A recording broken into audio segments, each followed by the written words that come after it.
نحمده ونصلي ونسلم على سيدنا ومولانا محمد النبي الكريم الأمين المكين الحنين الرؤوف الرحيم. أما بعد فأعوذ بالله من الشيطان الرجيم. بسم الله الرحمن الرحيم. إن الذين يؤذون الله ورسوله لعنهم الله في الدنيا والآخرة وأعد لهم عذابا مهينا. صدق اللہ مولانا العظیم. ان اللہ وملائکتہ یصلون علی النبی یا ایہا الذین آمنوا صلوا علیہ وسلموا تسلیما. اللہم صل علی سیدنا ومولانا محمد النبی الامی وعلی آلہ وسلم تسلیما. صلاۃ و سلام علیک یا سیدی یا رسول اللہ وعلی آلک واصحابک یا سیدی یا حبیب اللہ. اللہ جل مجدہ کے فضل و کرم اور کریم آقا صلی اللہ علیہ وآلہ وسلم کے نعرہ پاک کے تصدق سے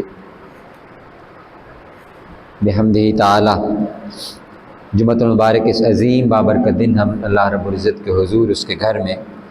اس کا اور اس کے پیارے حبیب صلی اللہ علیہ وآلہ وسلم کا ذکر کرنے کے لیے موجود ہیں. آج کی ہماری اس نشست کا جو موضوع ہے وہ واقعہ کربلا اور امام علی مقام امام حسین علیہ السلام آپ کی اور آپ کے خانوادہ اور رفقا احباب کی شہادت کے بعد کیا معاملات ہوئے اور وہ کیا واقعات تھے، کیا معاملات درپیش آئے، یہ آج کا ہمارا موضوع اور مضمون ہے. سورہ احزاب کی جو میں نے آیت مبارکہ تلاوت کی، اللہ رب العزت نے فرمایا کہ بے شک وہ لوگ جو اللہ اور اس کے رسول صلی اللہ علیہ وآلہ وسلم کو اذیت دیتے ہیں، تکلیف دیتے ہیں، لعنہم اللہ فی الدنیا والآخرہ، تو اللہ رب العزت دنیا اور آخرت میں ان پر لعنت فرماتا ہے. وَأَعَدَّ لَهُمْ عَذَابًا مُهِينًا، اور ایسے لوگوں کے لیے وہ ذلت آمیز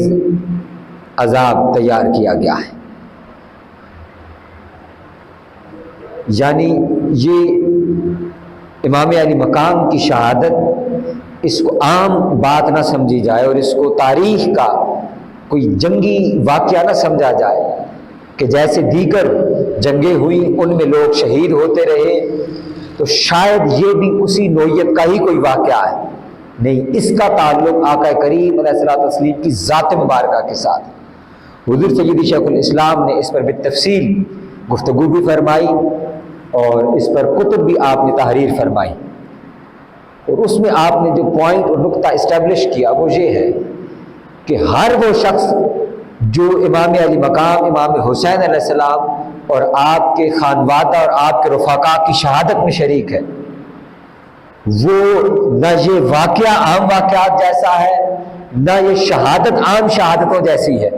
اور نہ یہ قاتل دنیا میں باقی عام قاتلوں جیسے. یہ شہادت براہ راست آقا علیہ السلام کو تکلیف دینے کے مترادف ہے، اور حضور کو براہ راست تکلیف دینے کی وجہ سے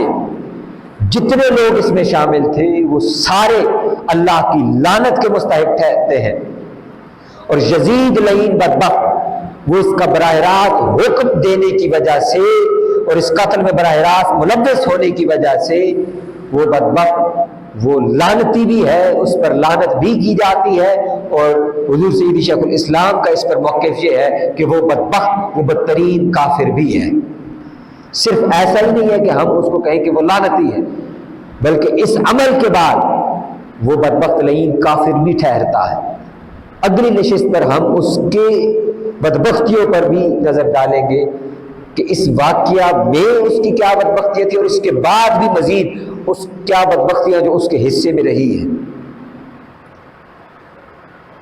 یہ جو اللہ رب العزت نے فرمایا کہ جو اللہ اور اس کے رسول کو اذیت دیتے ہیں، تو یہاں پہ ایک نقطہ عرض کر کے پھر ہم واقعات پر چلے جاتے ہیں کہ اللہ کو براہ راست اذیت کوئی نہیں دے سکتا، اور اللہ رب العزت کی ذات وہ احساس سے بھی پاک ہے، جذبات سے بھی پاک ہے، جسم سے بھی پاک ہے. احساس جذبات کا تعلق اس جسم کے ساتھ ہے، کہ انسان کا یہ وجود ہو، اس وجود کو خوشی اور غم کے احساسات ہوتے ہیں، تو اللہ رب العزت ان سے پاک ہے، تو اللہ کو کوئی کیسے اذیت دے سکتا ہے؟ تو اللہ رب العزت نے فرمایا کہ جو شخص میرے محبوب علیہ الصلوۃ والسلام کو اذیت اور تکلیف دیتا ہے تو در حقیقت وہ میرے محبوب کو تکلیف نہیں دیتا، وہ مجھے تکلیف دیتا ہے۔ اور جو آقا علیہ السلام نے ارشاد فرمایا کہ حسین منی وانا من الحسین، کہ حسین مجھ سے ہے اور میں حسین سے ہوں، تو یہاں سے یہ نقطہ سمجھ میں آتا ہے کہ جو امام علی مقام امام حسین کو تکلیف دیتا اور اذیت دیتا ہے، وہ در حقیقت امام علی مقام کو اذیت نہیں دے رہا ہوتا، وہ اس سے آقا علیہ السلام کو اذیت دے رہا ہوتا ہے۔ اور جو آقا علیہ السلام کو اذیت دیتا تو اس کا حکم اللہ نے فرما دیا کہ ایسا شخص وہ بدبخت اللہ کی لعنت کا حقدار اور مستحق ہے، اللہ بھی اس پر لعنت کرتا ہے اور لعنت کرنے والے فرشتے بھی اس پر لعنت کرتے ہیں، اور دنیا و آخرت میں ان بدبختوں کے اوپر لعنت ہے۔ جب امام علی مقام کی شہادت ہو گئی تو آپ آخری شخص تھے جو خانوادہ نبوت اور اہل بیت اطہار کی طرف سے آئے، اور اس واقعہ کے اندر آپ کی شہادت ہوئی۔ تو اس کے بعد جو یزیدی فوج کے لشکری تھے، بدبخت تھے، انہوں نے باقاعدہ لوٹ مار کا آغاز کرنا شروع کر دیا، یہاں تک کہ حضور سید شیخ الاسلام نے امام ابن کثیر کی کتاب البدایہ والنہایہ اور امام ابن عساکر کی کتاب تاریخ دمشق کے حوالہ سے آپ نے فرمایا کہ ان بدبختوں نے امام علی مقام کے سارے جسم اطہر کے کپڑے اتار دیے، اور ان میں سے ایک ایک فرد کا نام موجود ہے کہ کس لعین اور بدبخت شخص نے کیا سر انجام دیا۔ خزم اسری یہ وہ بدبخت تھا جس نے آپ کا جبہ مبارک لیا۔ قیس بن اشعث یہ وہ تھا کہ جس نے آپ کے سر انور کو آپ کے جسم اطہر سے پھر جدا کیا۔ بحر بن کعب یہ وہ لعین تھا کہ جس نے آپ کا پاجامہ مبارک حاصل کیا، اور اسود بن خالد یہ وہ لعین تھا کہ جس نے آپ کے نالین اتارے۔ پھر عمر بن یزید نے آپ کا امامہ مبارک لیا۔ پھر یزید بن شبل وہ تھا جس نے آپ کی چادر مبارک لی۔ سنان بن انس یہ وہ تھا کہ جس نے آپ کی زرہ اور انگوٹھی اتاری، اور بنی نحش کا ایک شخص تھا جس نے آپ کی تلوار اتاری، جو بعد میں حبیب بن بدیل کے خاندان میں آئی، امام علی مقام کی جو تلوار مبارک تھی۔ اس کے بعد ان بدبخت لعین لوگوں نے، یہ ہے وہ مضمون جہاں سے میں نے قرآن مجید کی آیت مبارکہ تلاوت کی کہ یؤذون اللہ ورسولہ، کہ انہوں نے آقا علیہ السلام کو کس انداز میں تکلیف پہنچائی ہے۔ حضور سید شیخ الاسلام فرماتے ہیں کہ ہر شہید کی جو شہادت ہے وہ مشہود بالملائکہ تو ہوتی ہے، مشہود بالملائکہ کا معنی یہ ہے کہ فرشتے اس کی شہادت کے وقت وہاں پر موجود ہوتے ہیں اور اس سارے منظر کو دیکھ رہے ہوتے ہیں۔ امام علی مقام کی شخصیت وہ شخصیت ہے کہ آپ کی شہادت مشہود بالملائکہ بھی ہے اور مشہود بالمصطفیٰ بھی ہے، یعنی جس کو ملائکہ تو دیکھ ہی رہے تھے، خود حضور سرور دو جہاں صلی اللہ علیہ وسلم بھی اس کو ملاحظہ فرما رہے تھے۔ اب آپ تصور کریں کہ یہ یؤذون اللہ ورسولہ کا واقعہ ہے یا نہیں، کہ آقا علیہ السلام اپنے چشمان مقدس کے سامنے یہ منظر دیکھ رہے ہیں کہ آپ کی اس لادل حسین کو، جس کو آقا علیہ السلام نے اپنے سینہ اقدس پر کھلایا، جس کو جو حضور کی داڑھی سے کھیلا کرتے تھے، جو حضور کی پشت پر سوار ہوتے، جو آقا علیہ السلام کے شانہ اقدس پر سوار ہوتے تھے، اس حسین کے جسم اقدس کے اوپر ان بدبختوں نے گھوڑے دوڑا دیے۔ وہ خاص نسل کے گھوڑے اس مقصد کے لیے تیار کیے جاتے تھے۔ ان بدبختوں نے امام علی مقام کو بھی یہی سمجھا کہ یہ اس نہج کے ہی ان کے معاذ اللہ دشمن ہے، اور آپ کے جسم اطہر اور جسم نازنی اور باقی شہداء کو لٹا کر اس کے اوپر وہ خاص گھوڑے وہ دوڑائے گئے اور آپ کے جسم اطہر کو گھوڑوں کے ساتھ پائمال کیا گیا۔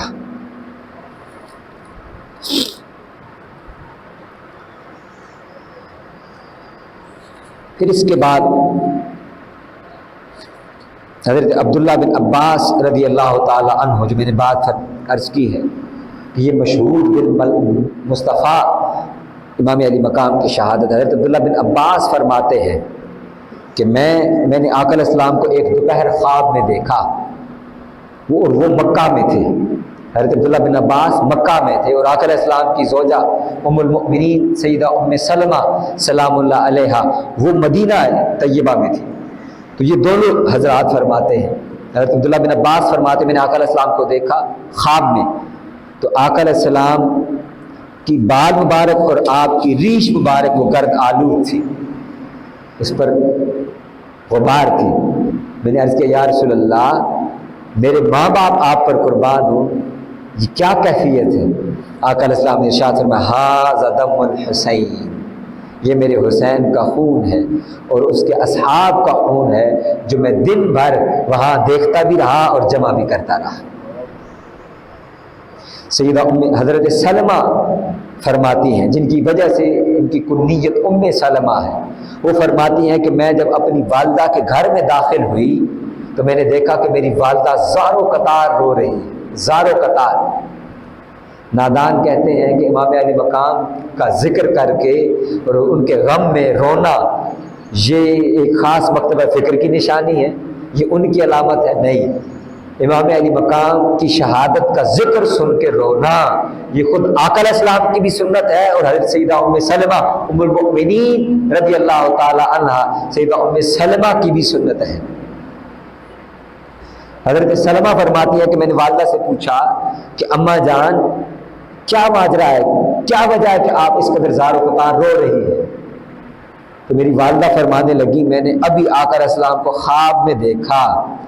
اور میں نے دیکھا کہ آقا علیہ السلام کے چہرہ انور کے اوپر گرد تھی، تو میں نے عرض کی یا رسول اللہ ما لک یا رسول اللہ صلی اللہ علیہ وسلم، یا رسول اللہ یہ کیا واقعہ ہوا آپ کے ساتھ؟ آقا علیہ السلام نے فرمایا شہدت قتل الحسین، میں ابھی حسین کی شہادت دیکھ کر کے آ رہا۔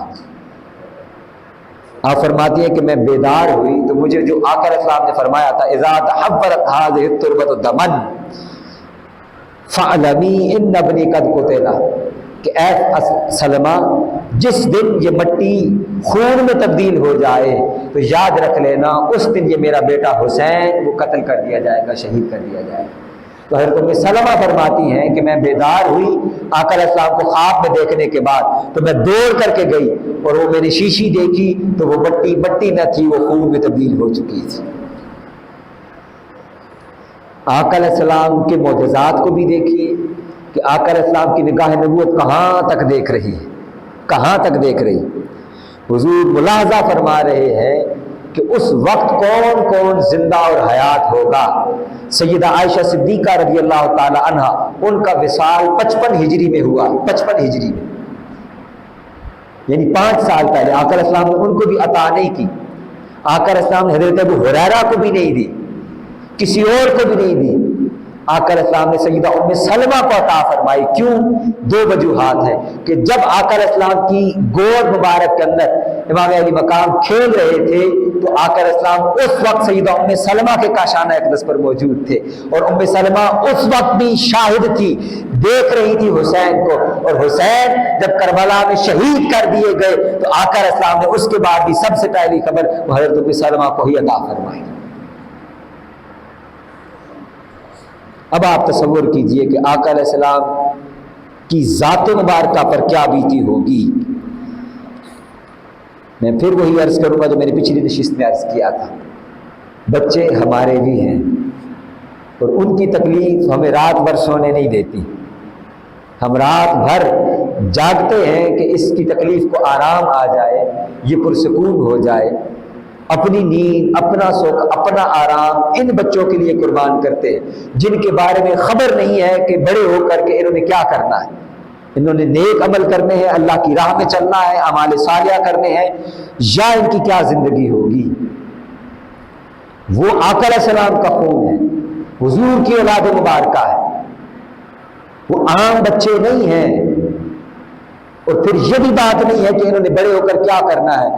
یہ وہ ہستیاں ہیں جو ابھی حضور کی گود میں ہے۔ تو آقا اسلام ارشاد فرما رہے ہیں کہ ان الحسن والحسین سیدا شباب اہل الجنہ، بے شک یہ میرا شہزادہ حسن اور حسین یہ دونوں جنتی نوجوانوں کے سردار ہیں۔ تو جب آقا اسلام کی صاحبزادیوں کو حضور کی جو باقی اہل بیت تھی، جن میں خواتین شامل تھیں، حضور کی اولاد مبارکہ سیدہ زینب سلام اللہ علیہا، آپ سربراہ تھی اس قافلہ کی۔ اس قافلہ کے اندر امام علی مقام کی ازواج تھیں، آپ کی شہزادیاں تھیں، اور آپ کے اصحاب کی ازواج تھیں۔ ان کو لے کر کے اور ننگی اونٹ کی ننگی پیٹھوں کے اوپر بٹھایا گیا۔ وہ جو شانہ مصطفیٰ پہ سواری کرنے والے لوگ تھے، اور جن کو اعلیٰ حضرت فرماتے ہیں کہ جن کا آنچل نہ دیکھا مہو مہر نے، یعنی سورج اور چاند نے بھی جن کا آنچل نہیں دیکھا تھا، آج ان کو ریگزار کربلا میں وہ ننگی اونٹوں کی پیٹھ کے اوپر بٹھا کر سواری کروائی جا رہی۔ یہ خاندان، میں یہ باتیں اس لیے عرض کر رہا ہوں کہ اس کی اہمیت کو ہم سمجھیں کہ حضور کی اہل بیت یہ عام لوگوں جیسے لوگ نہیں ہیں، ان کی قربانی عام لوگوں جیسی قربانی نہیں ہے۔ باقی لوگوں نے جو جنگیں لڑی یہ ویسی جنگیں نہیں ہیں، یہ شہادت ویسی نہیں ہے، ان کا قیدی بنایا جانا ویسی نہیں ہے، ان پر ظلم سب سے جدا ہوا، اور یہ لوگ عام لوگ نہیں تھے، یہ آقا علیہ السلام کی اولاد مبارکہ تھی، جن کا آنچل نہ دیکھا مہو مہر نے، نہ چاند اور سورج نے بھی جن کے کا پردہ نہیں دیکھا، جن کا دوپٹہ نہیں دیکھا۔ اس کا معنی یہ ہے، اس کا ترجمہ یہ جو میں مصرع دہرا رہا ہوں اعلیٰ حضرت علیہ رحمہ کا، کہ جن کا آنچل نہ دیکھا مہو مہر نے، آنچل دوپٹے کو کہتے ہیں، اور مہر یہ سورج کو کہتے ہیں، اور ماہ یہ چاند کو کہتے ہیں۔ یعنی آپ سیدہ کائنات سلام اللہ علیہ آقا اسلام کی فیملی، حضور کے اہل بیت، یہ وہ لوگ ہیں کہ جن کا دوپٹہ اور آنچل یہ سورج اور چاند نے بھی نہیں دیکھا، یعنی آپ اپنے کاشانہ اقدس سے ہی باہر تشریف نہیں لے کر گئے۔ تو انہیں جب قیدی بنا کر لے جایا جا رہا تھا تو سیدہ زینب سلام اللہ علیہ کا گزر ہوا، آپ نے جب شہداء کی لاشیں دیکھی، اور جب آپ نے امام علی مقام کی لاش مبارک کو دیکھا کہ اس پر گھوڑے دوڑا دیے گئے، اس کو ٹکڑے ٹکڑے کر دیا گیا ہے، تو آپ نے پکار کے فرمایا یا محمدہ یا محمدہ، آقا علیہ السلام کی بارگاہ میں فرمایا صلی علیہ ملائکۃ السماء، یا رسول اللہ یا رسول اللہ، آپ پر تو آسمان کے ملائکہ سلام بھیجتے ہیں، درود بھیجتے ہیں۔ حضور ھذا الحسین بالعراء، یہ ہے آپ کا حسین جو بے لباس یہاں پر لیٹا ہوا ہے، مرمل بالدماء، اور یہ خون کے اندر لت پت ہے، مقطع الاعضاء، اور اس کے جسم اطہر کو ٹکڑے کر دیے گئے ہیں۔ یا محمدہ یا محمدہ وبناتک سبایا، اور یا رسول اللہ آجا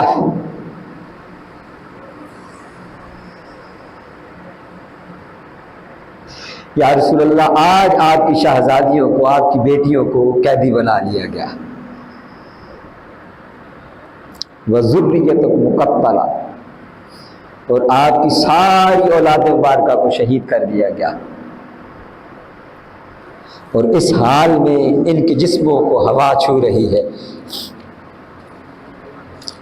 اس قافلے کو آگے بھیج کر، اور امام علی مقام کا سر انور جو تھا خولی، وہ بدبخت تھا جس کو شمر نے آپ کا سر انور دیا، تو خولی آپ کا سر انور لے کر جب کوفہ میں پہنچا تو قصر امارت، جو کوفہ میں جہاں پر گورنر بیٹھتا تھا عبید اللہ بن زیاد ملعون بدبخت، اس کا دروازہ بند ہو چکا تھا۔ خولی وہ سر انور لے کر اپنے گھر چلا گیا، اور اپنی بیوی سے جا کر کہنے لگا کہ دیکھ کہ میں تیرے لیے کیا لے کر کے آیا ہوں۔ اس نے پوچھا کیا لائے ہو؟ تو خولی کہنے لگا دیکھ کہ میں سر حسین لے کر کے آیا ہوں۔ اس کی بیوی نے کہا لعنت ہو تیرے اوپر، لوگ جنگ پر جاتے ہیں تو وہاں سے سونا چاندی لے کر کے آتے ہیں، بدبخت تو جن کا ہم کلمہ پڑھتے ہیں ان کے بیٹے کا سر لے کر کے آ گیا، لعنت ہو تیرے اوپر۔ اس نے قسم کھائی کہ میں جب تک زندہ ہوں میں زندگی بھر تیرے بستر پر تیرے ساتھ نہ لیٹوں گی۔ وہ اس کے پاس سے اٹھ کر چلی گئی، اور جب وہ آئی تو وہ آ کر امام علی مقام کا سر انور جہاں پر تھا اس کے پاس بیٹھ گئی، اور امام علی مقام کے سر انور کو دیکھتی رہی تو دیکھ کر وہ کہنے لگی خدا کی قسم میں نے دیکھا کہ آسمان سے ایک نور نکل کر امام علی مقام کے سر انور تک آ رہا ہے، اور نور کے پرندے وہ امام علی مقام کے سر انور کا طواف کر رہے ہیں۔ صبح ہوئی تو عبید اللہ ابن زیاد کے پاس اس پورے قافلے کو لے جایا گیا، اور امام علی مقام کے سر انور کو وہاں پر رکھا گیا۔ تو عبید اللہ ابن زیاد ملعون بدبخت، اس نے امام علی مقام کے دندان مبارک اور آپ کے ہونٹ مبارک پر چھڑی لگائی، تو وہاں پر صحابی حضرت زید بن ارقم رضی اللہ تعالی عنہ بیٹھے ہوئے تھے، اور ایک روایت میں حضرت انس رضی اللہ تعالی عنہ فرماتے ہیں کہ موجود تھے۔ انس بن مالک رضی اللہ تعالیٰ جو آخر اسلام کے خادم ہیں، وہ کھڑے ہو گئے، انہوں نے کہا بدبخت اپنی چھڑی ناپاک چھڑی پیچھے کر لے، تو جانتا نہیں کہ یہ لب کون سے لب ہیں، یہ دندان کون سے دندان ہیں، یہ وہ لب ہیں کہ جن کو ہم نے دیکھا ہے کہ آقا علیہ السلام ان لبوں کو چوما کرتے تھے۔ عبید اللہ بن زیاد سہم گیا اور بعد میں کہنے لگا کہ اگر تم بوڑھے نہ ہوتے تو میں تمہیں مار دیتا، قتل کروا دیتا۔ یہ بات کہہ کر زید بن ارقم اس بدبخت کے دربار سے نکلے،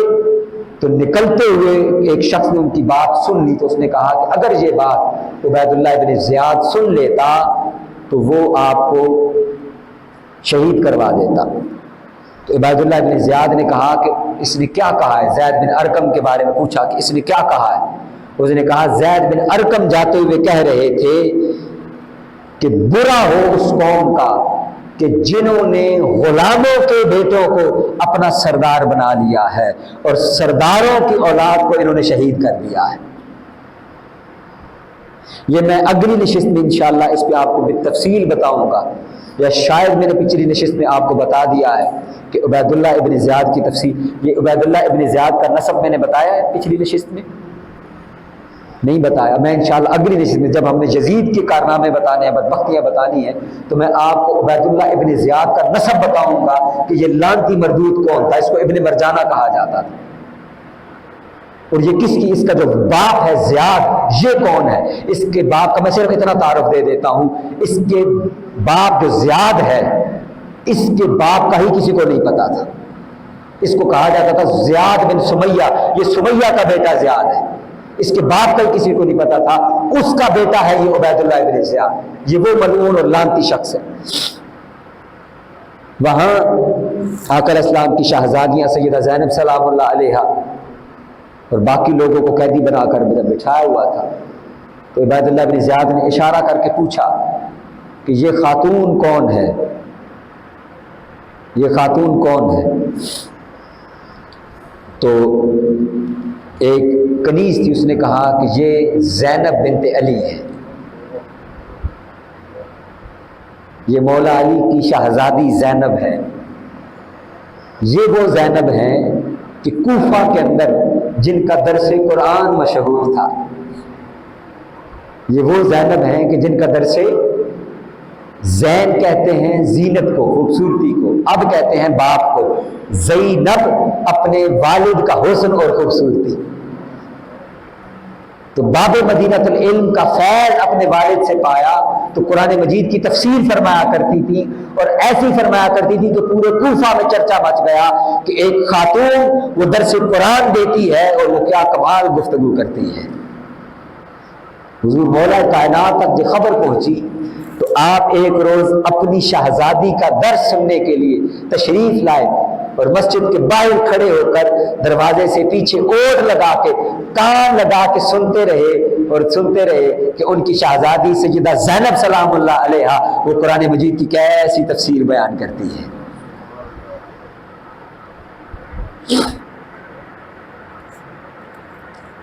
تو وہ بدبخت آپ کو کہنے لگا سیدہ زینب کو مخاطب کر کے کہ دیکھو اللہ نے تم لوگوں کو رسوا کیا اور تمہیں قتل کیا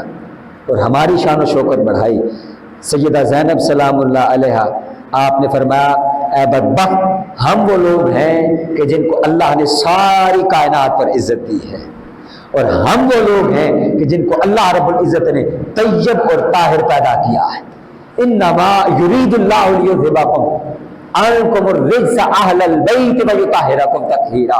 آقا علیہ السلام کے خاندان کا ایک ایک فرد جانتا تھا اور جانتا ہے کہ ان لوگوں کی پرورش اور پیدائش اللہ رب العزت نے اپنی خاص کرم اور فضل کے ساتھ وہ ہمیشہ ہمیشہ کے لیے طہارت اور پاکیزگی کے ساتھ کی ہے۔ یہ طیب اور طاہر پیدا ہوئے ہیں، ان کی تخلیق ہی اللہ رب العزت نے اس انداز میں فرمائی ہے۔ تو فرمایا کہ ہم حضور کے اہل بیت ہیں، ہم طیب ہیں، ہم طاہر ہیں، اور ہم وہ لوگ ہیں کہ جن کو اللہ نے مرتبہ شہادت تک پہنچایا ہے، اور تو غلاموں کی اولاد ہے۔ یہ آپ جرت دیکھیں، حضور مولا کائنات کی جرت بیٹی کے اندر بول رہی ہے، اور وہ مردوں کو اور اس بدبخت کو جس وقت گورنر ہے، ساری فوج جس کا کہنا مان رہی ہے، عمر بن سعد شمر لعیب جس کے کہنے کے اوپر انہوں نے پورے خانوادہ نبوت کو شہید کر دیا، اس بدبخت ظالم کے سامنے کھڑے ہو کر اگر کوئی گفتگو کر رہا تھا، اس کا نام حضور مولا کائنات کی شہزادی سیدہ زینب بنت علی ہے۔ یہ ہے حضور کے اہل بیت کی جرت اور کردار۔ پھر یہ قافلہ، وقت مختصر ہے، میں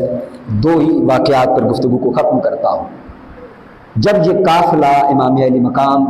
کے سر انور اور دیگر شہداء کے سر اور حضور کے خانوادہ اہل بیت کا قافلہ دمشق کی طرف روانہ ہوا، تو ایک کلیسا جو عیسائیوں کا گرجا تھا وہاں پر یہ لوگ رکے، تو وہاں عربی کے اندر ایک شعر لکھا ہوا تھا، اور وہ تھا اترجو امت،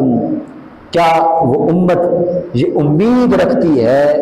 قتلت حسینہ، جنہوں نے قتلت حسینہ، جنہوں نے حسین کو شہید کیا، شفاعت جدہ یوم الحساب، کہ قیامت کے دن ان کو حسین کے جد، حسین کے نانا کی شفاعت ملے گی۔ اور دیگر روایات کے اندر آتا ہے کہ یہ شعر جو وہاں پر لکھا ہوا تھا، یہ اس موقع پر نہیں لکھا ہوا تھا، یہ امام علی مقام کی شہادت سے 300 سال پہلے اس پتھر کے اوپر لکھا ہوا تھا۔ حضور کے صحابہ جب وہاں سے گزرے، جب وہ ایران کی فتح کے لیے اور دیگر جنگوں کے لیے وہاں سے گزرے، تو انہوں نے وہاں پر یہ شعر پڑھا، تو انہوں نے کہا کہ یہ شعر کس نے لکھا ہے؟ تو ان عیسائیوں نے کہا کہ ہم میں سے یہ شعر کسی نے نہیں لکھا، ہم تو جب سے اس گرجا کو دیکھ رہے ہیں تو ہمیں یہی پتا ہے کہ 300 سال سے یہ شعر یہاں پر لکھا ہوا ہے۔ تو 250-300 سال امام علی مقام کی شہادت سے پہلے وہاں پر یہ شعر لکھا ہوا ہے۔ اسی کلیسا میں جس کے باہر یہ قافلہ رکا، اس کا راہب، اس نے پوچھا کہ یہ کون لوگ ہیں، لشکریوں سے پوچھا کہ یہ کون لوگ ہیں، تو انہیں بتایا گیا کہ یہ فلاں فلاں اور فلاں شخصیات ہیں۔ تو انہوں نے اپنی کتابوں میں یہ باتیں پڑھ رکھی تھی۔ وہ تو آقا علیہ السلام کو اس طرح جانتے ہیں کہ قرآن کہتا ہے یعرفون کما یعرفون ابناءہم، محبوب یہ آپ کو ایسے پہچانتے ہیں جیسے اپنی سگی اولاد کو پہچانتے ہیں۔ تو وہ تو آقا علیہ السلام کو جانتے تھے۔ انہوں نے اس یزیدی فوج کے لشکر کو کہا کہ اگر ہم تمہیں کچھ قیمت ادا کریں، کچھ قیمت پیسے دیں، تو تم یہ خواتین بھی ہمیں دے دو اور یہ سر بھی ہمیں دے دو، ہم ایک رات کے لیے ان کی مہمان نوازی کرنا چاہتے ہیں۔ اس عیسائی راہب نے 10,000 درہم دیے یزیدی فوج کے لشکر کو۔ اور ایک دوسری روایت جہاں پر میرے ذہن میں آ گئی جو حضور سید شیخ الاسلام نے نقل فرمائی ہے کہ یزیدی بدبختوں نے جب آقا علیہ السلام کے اہل بیت کے قافلے کو لوٹا تو وہاں سے جو درہم اور دینار لوٹے، جو درہم اور دینار وہاں سے لوٹے مال غنیمت کے طور پر، جب انہوں نے اپنی تھیلیاں کھولی تو ان میں سے ایک بھی درہم اور دینار وہ سونے اور چاندی کا نہیں تھا، وہ سارے مٹی کے بن چکے تھے، مٹی کے بن چکے تھے۔ اور ان کے دونوں طرف قرآن مجید کی آیتیں لکھی ہوئی تھی جس میں اللہ رب العزت نے فرمایا کہ ظالم لوگ گمان کرتے ہیں کہ وہ چھوڑ دیے جائیں گے، اللہ رب العزت ان کا حساب لینے والا ہے۔ اس عیسائی راہب نے آقا علیہ السلام کی شہزادیوں کی مہمان نوازی کی، انہیں ایک کمرے میں رکھا، اپنی خادماؤں کو کہا کہ ساری رات ان کی خدمت کرو، اور خود امام علی مقام کے سر انور کے پاس بیٹھ گیا، اس کو دھویا، اس کو عطر لگایا، اور ساری رات وہ امام علی مقام کے چہرہ انور کی زیارت کرتا رہا۔ اسی میں ہمارا پیغام بھی چھپا ہوا ہے۔ اس واقعہ پر میں بات کو ختم کر رہا، جب وہ امام علی مقام کے چہرے کو تکتا رہا، اس نے بھی وہی نور دیکھا جو خولی کی بیوی نے دیکھا تھا کہ آسمان سے ایک نور نکل کر سر حسین تک آ رہا ہے۔ جب اس نے وہ نور دیکھا تو امام علی مقام کے سر انور کا ادب کرنے کی وجہ سے اللہ رب العزت نے اس کے دل کو بھی منور کر دیا۔ اس شخص نے اسی موقع کے اوپر آقا علیہ السلام کا کلمہ پڑھا، اشہد ان لا الہ الا اللہ و اشہد ان محمد رسول اللہ۔ پیغام اس میں یہ ہے کہ حاضرین مکرم، آقا علیہ السلام کی اہل بیت اور حضور کی جتنی اولاد مبارکہ ہے اس ساری کے ساتھ ہم محبت، مودت، عشق کا تعلق رکھ لیں، اس کا ادب کریں، اس کی تعظیم کریں۔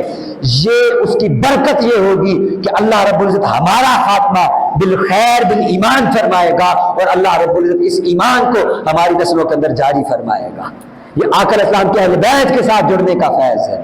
آقا علیہ السلام کے اہل بیت کے ساتھ محبت کرنا، مودت اختیار کرنا، ہر وقت ان کا ذکر کرنا، ان کی تعظیم کرنا، ان کی عزت کرنا، ان کا اکرام کرنا، یہ پیغام ہے اس کا کہ اللہ رب العزت کی بارگاہ میں دعا ہے کہ ہمیں آقا علیہ السلام کے اہل بیت اطہار کی صحیح معرفت عطا فرمائے اور ان کی ادب اور تعظیم عطا فرمائے۔ وما علیہ الا البلاغ المبین۔